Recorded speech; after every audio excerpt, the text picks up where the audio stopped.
Hey everybody, it's Anna. Time for our final card in this week's tarot story. We have our second major arcana card. This one is Temperance reversed.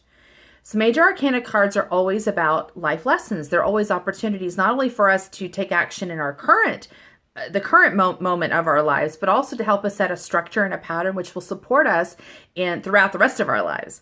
So Temperance upright shows an angel with one foot on the ground, one foot in the water, which denotes a balance between the emotional life and the mental life.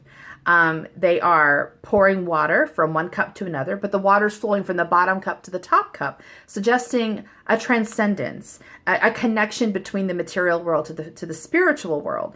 And the Temperance angel I think of as being able to balance between the spiritual and the material world. And it reminds us that we are not just creatures of the earth, like other creatures, and we are not just spiritual beings that are trapped in the physical form. We are meant to bridge the two and to realize we are bigger than our bodies and we are different than our spirits. We're all of that combined. And that creates a certain kind of stability in our experience. Because if we think of ourselves just as creatures, our primary concern is survival. And that means we deal with a lot of fear and anxiety, and we're not very creative or imaginative. And when things happen, we really get rocked and think, oh, the world's coming to an end. So we don't have a lot of resilience when things happen to stand our ground and stay peaceful. But Temperance reminds us that when things are happening on one foot on the land, we're always connected with the other foot in the water of emotional intuition and spirituality, which tells us that we're always stabilized. Now, the reversal of the card might suggest that we are not feeling very stable right now. And that makes sense to me because this week has been a lot of transitions. We have the Tower when things fall apart. And when things fall apart, you do get nervous and anxious and you worry about your survival. And yesterday's card, even though the King of Pentacles is a good card, it is pretty focused on the physical world, right? That's the focus.